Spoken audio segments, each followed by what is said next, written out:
Alright, hello everyone. So today I'm going to show you how to solve this really interesting question. Find our prime number p such that both p plus 28 and p plus 14 is also a prime number. Right? So the most people, when they approach this problem, their first instinct is, let's say, try some prime number. Right? P equals 2, p equals 3, p equals 5, upwards, right? And they may find some p that satisfies this condition. Let's say p equals 5, assuming it satisfies this problem, which it doesn't, but assume it does, right? But you still cannot prove that it's unique. The solution is unique, which means this is the only solution problem. Cannot, like, if you find p equals 5, you still cannot prove that p equals 101 is a prime. Is not the solution. What if it does? What if p equals 37 does, right? You gotta prove that p, let's say number p equals something, is the only solution to this problem here. So I'm gonna show you how to solve this. We'll get into this. So first, we're just gonna try some small numbers, and then we'll find until something that works. And then we're going to prove that all number upwards into infinity is never going to satisfy both its conditions. So first, let's start with the smallest prime number, p equals to 2.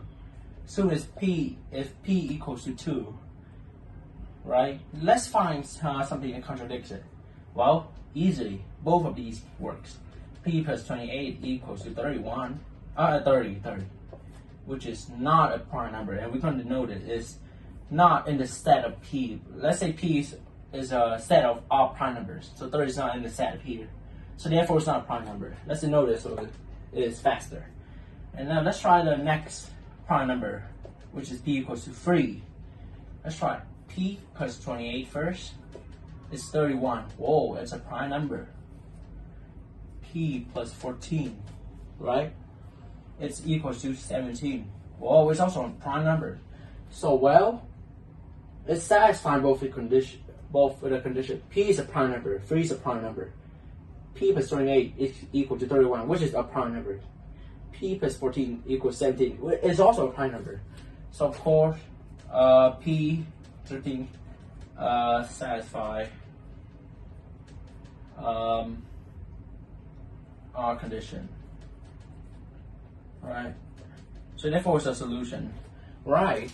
So now, next we're going to prove its nothingness. But before that, let's try some, before we try to prove, I'm going to show you why we stop at 3. Because when we try some bigger number, p equals to 5, p equals to 7, p equals to 11, it will not work.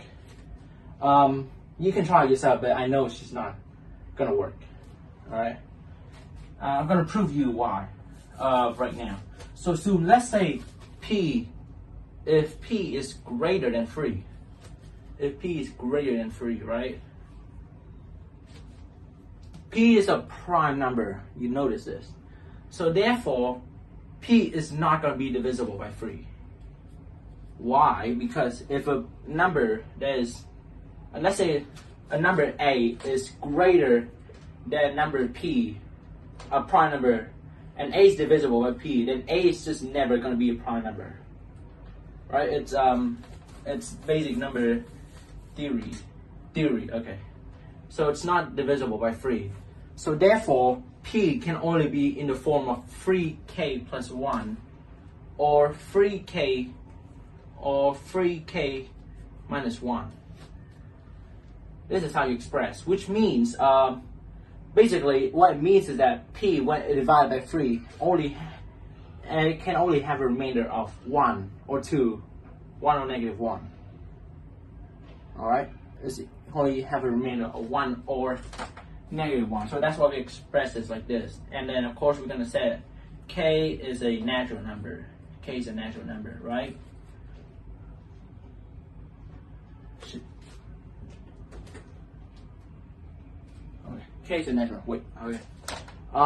So okay, you can see it. When, let's say p is so now we're gonna 3k plus 1, right? And now you notice 28. Let's say 28.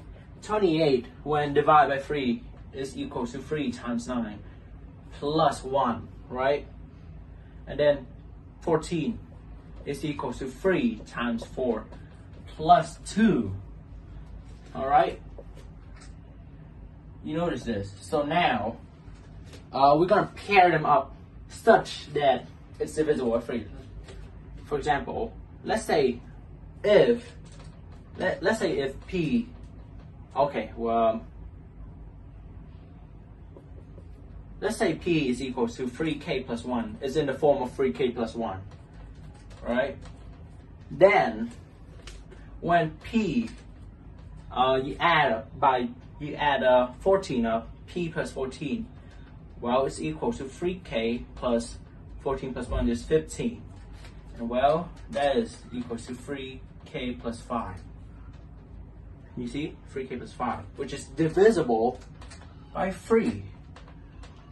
And since, well, P plus 14 is always greater than 3, and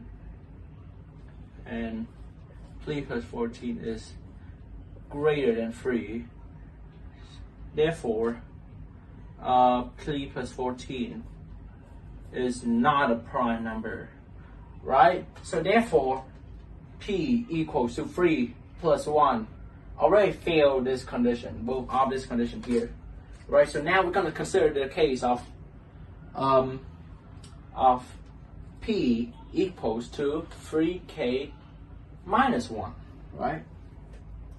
Of course, k equals to a natural number. K is a natural number. Well, if P equals 3k minus 1, then P plus 28 is equal to 3k minus 1 plus 28 plus 28. You see? Oh, you can still see. Which is equal to 3k plus 27. And that's equal to 3k plus 9. And of course, this is, you still see? Yeah, I think so. Divisible by 3, right? It is divisible by 3. And since P plus 28 is greater than 3, always greater than 3, so therefore P plus 28 is not a prime number. So therefore we can conclude, because look at this. I'm going to explain it once again. If P equals to 3, therefore P is not divisible by 3, right? And when P is not divisible by 3, you can only express P as 3k plus 1 or P as 3k minus 1. There's no other, we can express this as only this two way, right? And when we prove that in both of these cases where P equals 3k plus 1 or P equals 3k minus 1, then it will not satisfy both of these conditions, or in other words, one of these conditions will fail when you apply this P equals to 3k here, right? One number will always be divisible by 3. So therefore we can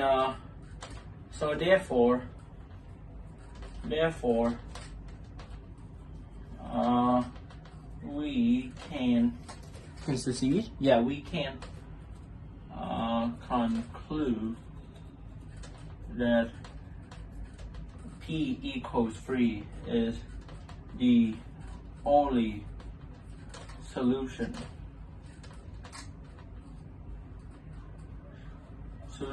to this problem. All right.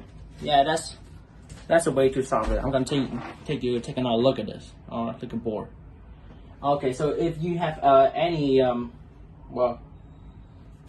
anything you still don't understand, you can tell me in the comments, and I'll explain it in a video. You can tell me too. All right. Thank you for watching.